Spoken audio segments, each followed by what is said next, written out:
మొట్టమొదటి రోజున మనందరం కూడా ఇంతకుముందు మన యొక్క మేడ్చల్ చెప్తున్నట్టుగా బృందావన ప్రవేశం అమ్మవారి రాధారాణి కృపగా మాత్రమే అవకాశం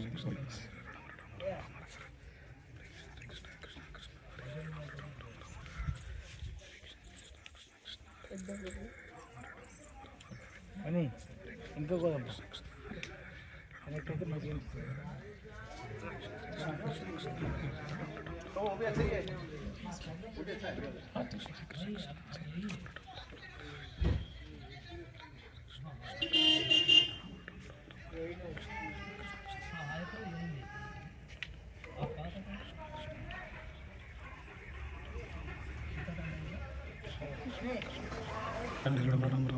ఫార్టీ మినిట్స్. సో మనకి 40 నిమిషాల సమయం ఉంది. ఎవరికి ఆకలి అవుతుందా? ఏం లేదా? అందరూ చక్కగా లస్సీ తాగారా?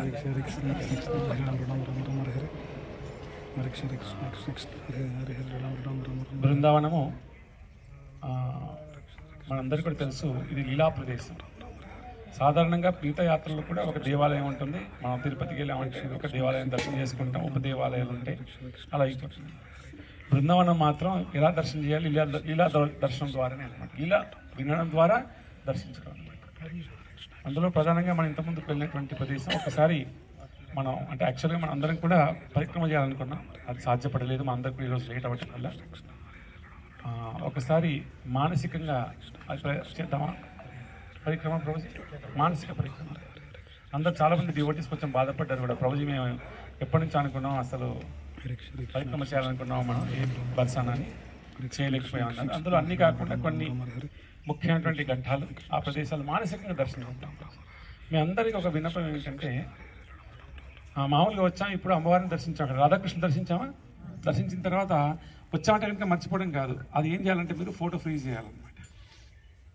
ఏం చేయాలి రోజు? ఆ ఫోటోని ఆ టెంపుల్, ఆ మెట్లు నుంచి ఎక్కుతున్నాం మనం, ఎక్కేసి మళ్ళీ ఇంకొక మెట్లు వచ్చేసింది, ఇంకొక ద్వారం వచ్చేసింది, ఆ లోపలికి వెళ్ళాం.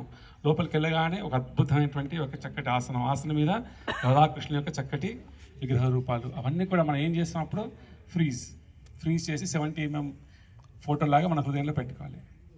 ఇక్కడ ఉండి చూసి దర్శించాము, మళ్ళీ ఆ ఫోటో ఏం చేస్తున్నాం? ఎప్పుడు కూడా మానసికంగా దర్శనం చేస్తూనే ఉండాలి. మానసికమైనటువంటి దర్శనము మన వైదిక సంస్కృతిలో, సనాతన ధర్మంలో అన్ని సాంప్రదాయాలు కూడా ఉంది. ప్రత్యేకించి మన గౌడీయ సాంప్రదాయంలో విశేషంగా చెప్పబడింది అనమాట.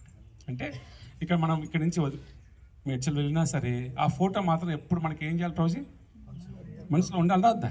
ఎప్పుడు కూడా దర్శనం చేసుకోవచ్చు అనమాట. ఒకసారి ఏమో మనకి 2 రకాల దర్శనాలు ఉంటాయి. ఒకటేమో భౌతికమైనటువంటి దర్శనం, అంటే ఈ యొక్క ఇంద్రియముల చేత, ఈ శరీరం చేత దర్శనం చేసుకోవటం, కీర్తన చేయటం, చక్కగా ప్రసాదాలు తీసుకోవటం, దర్శనం చేయటం. ఒకటేమో మానసికమైన దర్శనం. మానసికమైన దర్శనం అంటే ఆంతరం, బాహ్య అభ్యంతర దర్శనాలు అంటారు. బాహ్యమైనటువంటి దర్శనం చూసామని.